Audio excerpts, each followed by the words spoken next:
大家好，又我康臣啦。嗱，上次介紹加多利園一間獨棟全新樓嘅屋咧，都反應唔錯嘅。咁而家啱啱咧，加多利園咧，亦都有3間全新嘅屋仔推出市場，2000尺屋，跟住1000零尺花園，最細嗰間都780幾尺花園㗎啦。咁一般咧就可以有泊到2部車，有啲花園大少少嘅2至3台車，完全冇難度嘅。同埋全部都係5房2套嘅設計，3層積，全新樓喺同區或者其他區比較難咯。2000零萬買到2000尺屋，仲要有花園泊到車。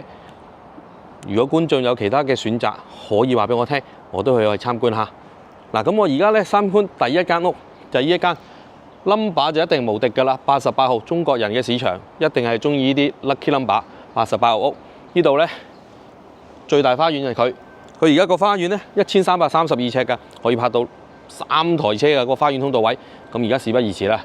入去睇下。首先第一間啦，我就介紹我身後面呢間88號屋最大花園啦，1300零尺花園。你見到個花園通道位，一眼望落去3台車完全冇問題。跟住仲有個前一位，有棵樹仔做下點綴，唔錯。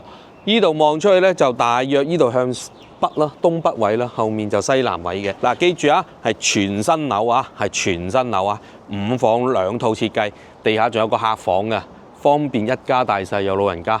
好，今次介紹呢間屋咧，門口有個電閘嘅，打開之後咧就係個花園通道，一路可以泊到3部車，右手邊仲有個前庭花園空間添。當然由花園通道一路入去，仲有少少嘅後花園位置。花園通道呢度咧仲有個玻璃套門，就可以進入客廳。喺正門入屋之後啦，就嚟到呢個客廳啦。呢個客廳咧闊度6米，門口呢一個位都2.7米㗎啦。咁喺一個位5.1米添。呢度做眼大吊燈，完全綽綽有餘空間，深度6.3米，由窗邊去到個牆。嗱，呢個客廳咧有個好處咧，除咗高樓底之外咧，佢個採光面咧其實都好大嘅。上面一個大嘅採光面，下面呢度咧除咗採光玻璃之外，仲有個窗啦。咁更甚咧，就呢一度仲有個玻璃嘅趟門，可以通翻出去你個花園通嗰度位，即係你個泊車位置。落咗車由側邊嗰度咧都可以入屋嘅。咁另外地下呢一度已經有一間客房㗎啦，浴室、洗手間、樓梯底有儲物室，做埋一個開放式廚房，入邊收納櫃好多。咁而家上邊呢，大家可以睇得到嘅，呢度仲有個偏廳仔嘅。而由大門入屋就會見到一個長方形嘅環形客廳，前面呢樓底比較高身，適合安裝啲大型嘅吊燈。右手邊呢就有個玻璃趟門通返出去花園通道，側邊嗰個位置呢就係一個飯廳嘅空間。客廳呢度上下都有大嘅採光玻璃，地下做咗開放式廚房 U 型設計，左右兩邊好多收納位。呢度呢就係用電磁爐煮食。樓梯下面仲有個細細啲嘅儲物空間。地下有一個浴室洗手間，係做咗企缸，有窗，係屬於名廁嚟嘅。嗱，咁喺地下咧都介紹下依間客房啦，2.1米嘅闊度，3.3米嘅深度，再加2.4米嘅樓底。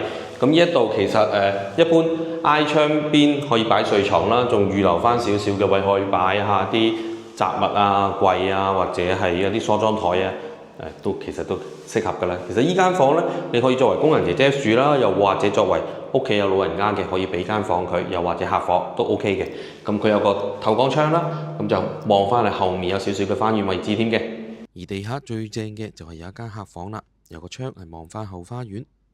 跟住沿樓梯可以上到1樓，嚟到1樓樓梯嘅右手邊就係第一間客房。大家可以睇到嘅，依間客房咧就比較方正嘅，大約3.3米乘3.2米左右啦，樓底都2.4米，有一個大嘅採光窗。嗱，不過依間房咧就真係冇景觀嘅，望住咧就對面屋，咁個私隱度就可能爭少少，唔需要落窗簾。咁而睡床位咧，咁前面呢個位置咧牆身就電視機牆身啦，呢度就擺5-6尺雙人床完全冇問題㗎啦。咁其他你中意啦，梳妝台啊、衣櫃啊，其實可以配搭到唔同嘅家具嘅。而第二間客房呢都比較方正，有個採光窗，但係景觀呢就應該係冇乜㗎啦。嗱，第二間客房咧個闊度咧就爭少少啦，依間就細翻少少，2.6米嘅啫，深度都大約係3.2米左右啦，樓底一樣2.4米㗎啦。咁但係依間客房咧倒翻轉頭，佢個景觀咧又比較舒服少少嘅，就冇咁對樓，望出嚟都開揚少少，咁有翻少少個視覺效果啦，採光度都好啲嘅。而第3間客房呢，望出個景觀呢就比較開揚啲。同層有個浴室洗手間，係採取咗企缸嘅設計，亦都係有窗，屬於名次。咁1樓呢度咧有個特色嘅平台位置啦，深度就係4米啦，高度就2.1米左右，闊度就2.3米。咁有啲業主可能即係或者買家啦，咁有需要多間房，其實呢度都可以改動做多間房嘅。事實佢真係有窗，你可以做到呢個房間嘅設計啦，或者間隔啦。但係大部分咧都會作為一個偏廳使用啦，或者係一個你問我可以作為一個書房啦、小朋友嘅活動室啦，又或者係可以作為一個影音嘅地方都得嘅，做多少少嘅間隔，我覺得又可以去考慮下呢個唔同嘅環節。而1樓呢度呢，有個細細哋嘅偏廳位添，仲有個採光窗係望翻去前庭花園。呢個位置可以考考你哋大家有啲咩設計啦。嚟到2樓啦，次臥咁依間呢就3.3米闊，乘4米深度，樓底都係2.4米咁。有個大嘅採光窗，呢個位真係6尺床，呢度擺又得，呢度擺又得，即係用下啲心思，其實都係好多走動位嘅，擺埋張按摩椅都得。咁入邊咧仲有個套廁。嚟到2樓咧，第4間客房，呢個咧係個套房設計，有個大嘅採光窗，都係屬於冇景觀嘅，係望翻對面嘅屋。但係呢間客房咧個空間咧就會比較大啲。而呢間套房咧係有浴缸嘅配備。當然都有窗，屬於名次，空間都唔細㗎。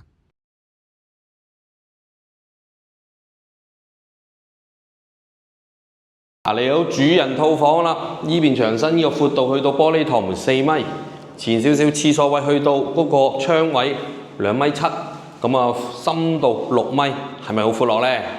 呢個位應該係睡床位啦，我冇講錯啩應該。